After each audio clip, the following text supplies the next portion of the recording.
galera, como é que vocês estão? Espero que vocês estejam bem, sejam muito bem-vindos a mais um vídeo aqui do canal. João Augusto Cura, quem vos fala. Você reconhece essa personagem? Talvez você reconheça, principalmente se você cresceu ali nos anos 2000. Essa é Ink, uma vilã recorrente do universo do Batman do futuro. Infelizmente, o seu nome verdadeiro nunca foi revelado, todas as vezes em que foi referido ao personagem, ela foi chamada de Ink, então a gente não sabe qual é o nome verdadeiro dela. Tudo que a gente sabe sobre ela é que ela já foi humana. Sim, ela já foi humana. Eu digo já foi porque ela não é mais. Ela já foi uma humana comum que recebeu um gordo pagamento para fazer uma experiência, um experimento nela mesma, que modificaria o seu padrão genético de DNA. E ela recebeu um dinheiro absurdo. Essa experiência aplicou nela um composto de substâncias químicas industriais experimental, o que transformou seu corpo completamente, perdendo qualquer estrutura ou padrão humano, mantendo a sua consciência humana, mas perdendo qualquer estrutura ou padrão humano.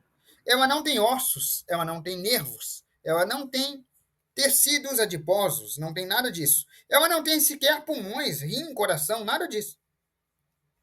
A única coisa que possivelmente ela possa ter, e ainda assim é uma especulação, é o cérebro, já que as suas ondas cerebrais e consciência permanecem intactas. Mas a gente não sabe como o cérebro dela ainda está vindo.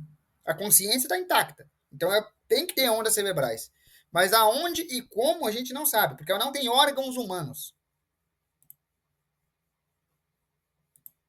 O composto químico industrial alterou completamente a sua estrutura molecular e o seu DNA, tornando ela uma espécie de indivíduo não humano que tem muita semelhança com a tinta ou com o próprio petróleo.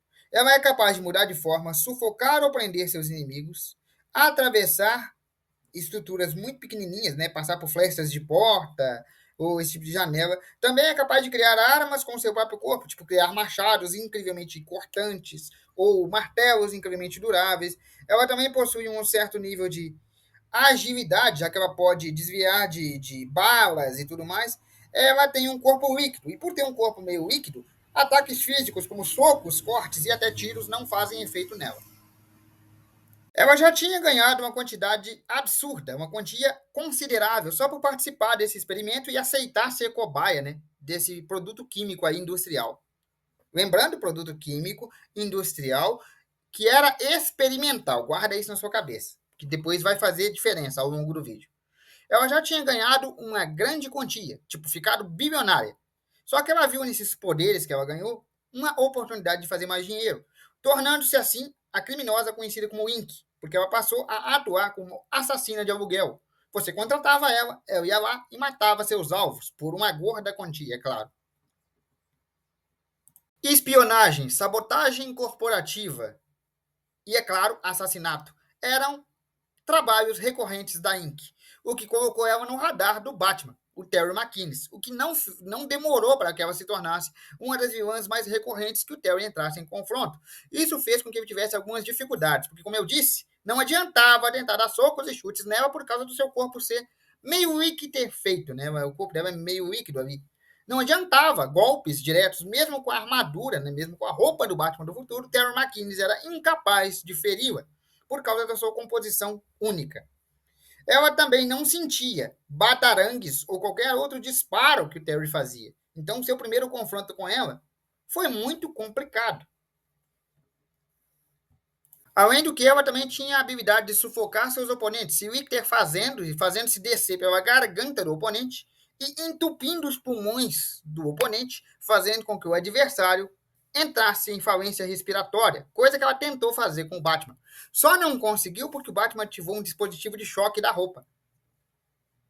Quando, numa ação desesperada, o Batman ativou o circuito de eletrochoque da roupa, ele descobriu a primeira fraqueza da Inc. Descargas elétricas localizadas. Uma alta frequência elétrica, uma grande descarga de alta tensão, pode desestabilizar as moléculas da Inc., já que as moléculas dela são estáveis, porque o composto que ela usou para ter o DNA alterado também era estável, né? Ele estava em fase de teste. Então, como as moléculas dela são estáveis, a corrente elétrica em grande escala pode sim desestabilizar as moléculas dela, que também são estáveis, o que faz com que ela perca a mobilidade por alguns instantes.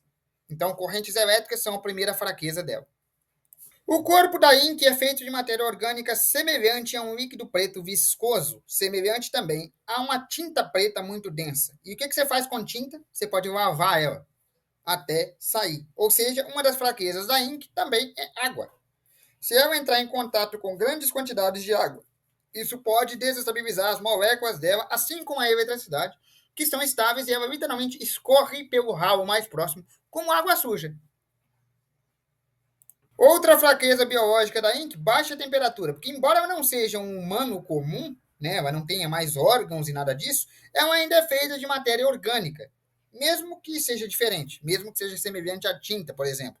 Mas qualquer matéria abaixo de zero ainda perde a inércia, ou seja, ainda fica paralisada.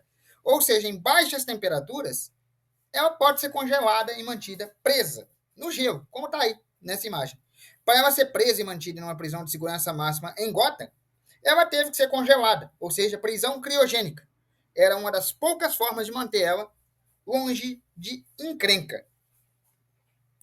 Outra fraqueza biológica, mas essa é um pouco mais complexa, é que o estado da ink é estável.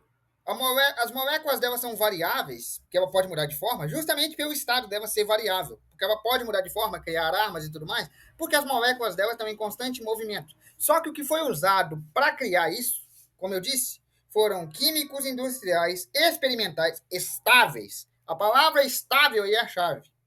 Porque se é um composto estável, ele pode se liquefazer, ou seja, perder a estabilidade a qualquer momento. Então, em alguns momentos do próprio desenho, é mostrado que a ink começa a perder massa. Ela começa a literalmente virar uma poça de água. Ela começa a derreter e virar uma poça de água suja, uma poça de água preta. E após perder esse controle de manter essa forma estável, ela tem que injetar nela mesmo o mesmo composto químico que a criou. Ô dicção, hein? O mesmo composto químico que a criou. Depois que ela injeta novamente uma dose do novo composto químico que ela criou, aí sim, a estabilidade volta ao normal e ela pode agir normalmente com os crimes dela, como sempre fez. Mas, eventualmente, ela vai ter que aplicar uma nova dose de novo, porque, eventualmente, a estabilidade vai surgir novamente. Porque é um composto estável, então, de tempos em tempos, ela precisa de uma nova dose. Como eu disse, de tempos em tempos, o composto estável que a criou fica estável mais do que deveria e ela começa a se liquefazer. Então, de tempos em tempos, ela precisa mesmo aplicar uma nova dose do composto para se estabilizar de novo. Só que se ela estiver presa em um bloco de gelo, numa prisão de penitenciária da Arkham, lá em Gotham, ela não entra nesse estágio. Ou seja, ela não entra no estágio de liquefação. O composto não se degrada. Por quê? Porque se ela está congelada, todo o material orgânico do qual ela é composto, seja químico ou não, está em inércia, né? Está parado. As moléculas dela estão congeladas, paradas abaixo de zero. Né? É uma prisão criogênica. Então, como as moléculas estão paradas, como não há movimento, também não há degradação. Então, mesmo que ela passe 40 anos em um bloco de gelo, quando ela se libertar, ela não precisaria de uma nova dose com tanta urgência, porque o tempo não correu para ela.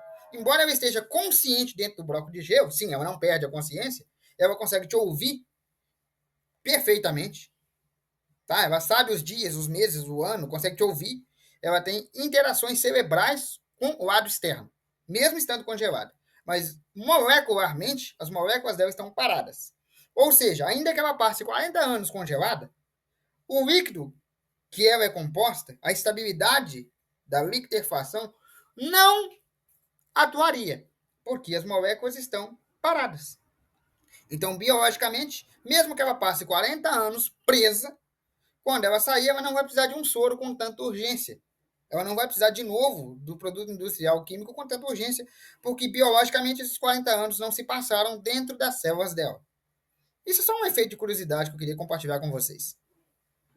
Pontos destacáveis. Mesmo que ela tenha sido feita com água, por exemplo, e tenha escorrido para o esgoto afora, eventualmente ela vai se reagrupar em sua forma humanoide de novo. Porque, mesmo que ela possa se dividir e se liquefazer, ela pode se reagrupar com tranquilidade. Ela até usa essa habilidade de se liquefazer para escapar por esgotos, bueiros e frestas. Então, mesmo que ela tenha sido derrotada momentaneamente por exposição à água e escorrido como uma enxurrada até o esgoto, por exemplo, eventualmente ela vai conseguir se reagrupar e assumir a sua forma humanoide. Gente, eu vou abrir um parêntese aqui que não tem nada a ver com o vídeo. Talvez vocês tenham ouvido ou escutado aí em algum momento berrados. Deixa eu lembrar para vocês que eu moro em zona rural e que literalmente tem bezerros no meu terreiro. Então, nesse momento, os berrados que vocês estão ouvindo são de bezerros que estão no terreiro. Bom, galera, de modo geral, isso é tudo que a gente sabe sobre a Ink. Uma mulher que, em algum ponto da sua vida, movida pela pura ganância, desistiu da própria humanidade e se tornou uma coisa, uma arma para matar, para chantagear e espionar. E uma das maiores rivais do Terry McGinnis enquanto Batman. Eu vou ficando por aqui, espero que vocês tenham gostado. Um abraço, fique com Deus e até amanhã.